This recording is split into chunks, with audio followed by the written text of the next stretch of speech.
నేను మీ విజ్ఞాన సర్వస్వాన్ని, అక్షరాల అమ్మను, మీ పెద్ద బాల శిక్షను. నన్ను కేవలం పుస్తకం అనుకుంటే పొరపాటే. నేను తెలుగు జాతి అస్తిత్వాన్ని. ఒకప్పుడు పెళ్లి సంబంధాల్లో అబ్బాయి లేదా అమ్మాయి పెద్ద బాల శిక్ష పూర్తి చేశారా అని గర్వంగా అడిగేవారంటే నా విలువేంటో అర్థం చేసుకోవచ్చు. నా పుట్టుక వెనుక ఒక ఆసక్తికరమైన చరిత్ర ఉంది. అది బ్రిటిష్ కాలం.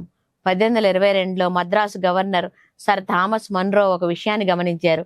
బ్రిటిష్ వారు దేశాన్ని సర్వే చేశారు, కానీ స్థానికుల విద్యా విధానాన్ని పట్టించుకోలేదు.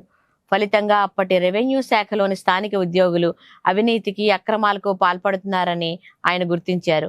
వారిలో మార్పు రావాలంటే విద్యా విధానంలో మార్పు రావాలని భావించారు. ఆ ఆలోచన నుంచే 1832లో మాస్టర్ క్లూలో అనే తెల్లదొర ప్రోత్సాహంతో ఆయన ఆశ్రితుడైన పుదూరి సీతారామ శాస్త్రి, ఈయన్నే వజ్జల సీతారామ శాస్త్రి అని కూడా అంటారు, నన్ను సృష్టించారు. పిల్లల గ్రహణ శక్తికి తగ్గట్టుగా నా ప్రణాళిక రూపుదిద్దుకుంది. మొదట నేను 78 పేజీలతో బాలశిక్షగా పుట్టాను. 1865 నాటికి సాహిత్య, భౌగోళిక, సంస్కృత శ్లోకాలను చేర్చి నన్ను 90 పేజీల గ్రంథంగా తీర్చిదిద్దారు.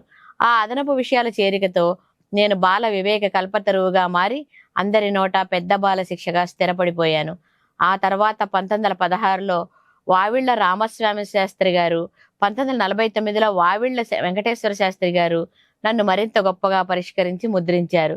స్వతంత్ర భారతంలో దేశ భాషలకు ప్రాధాన్యం పెరుగుతుందని, నాలాంటి పుస్తకాలు వేల సంఖ్యలో ప్రచారం అవుతాయని వారు ఆనాడే అనుకున్నారు. కాలం మారింది, కానీ నా ప్రాశస్త్యం తగ్గలేదు. 1983లో ప్రభుత్వం కూడా నాలోని కొన్ని భాగాలను పాఠ్యాంశాలుగా చేర్చింది. నేడు నేను కేవలం అక్షరాలకే పరిమితం కాలేదు. మహాభారతంలోని 18 పర్వాల్లా ప్రస్తుతం గాజుల సత్యనారాయణ గారి కృషితో 18 పర్వాలుగా విస్తరించాను. భాషా విజ్ఞానం, సంస్కృతి సంప్రదాయాల నుంచి మొదలుపెట్టి నేటి అవసరాలైన కంప్యూటర్, విజ్ఞాన శాస్త్రం, ఆరోగ్య పర్వాల వరకు సర్వ విజ్ఞానాన్ని నాలో పొందుపరుచుకున్నాను. అందుకే నన్ను తెలుగు ఎన్సైక్లోపీడియా అని పిలుస్తారు. మధ్యలో కొంతకాలం ఆంగ్ల విద్య ప్రభావంతో నేను వెనుకబడ్డా. ఇప్పుడు మళ్ళీ ప్రతి తెలుగు ఇంటి ఆభరణంగా మారాను. భాష ఉన్నంత వరకు, తెలుగుదనం ఉన్నంత వరకు మీ విజ్ఞాన ప్రదాయినిగా నేను మీతోనే ఉంటాను. సదా మీ పెద్ద బాల శిక్ష.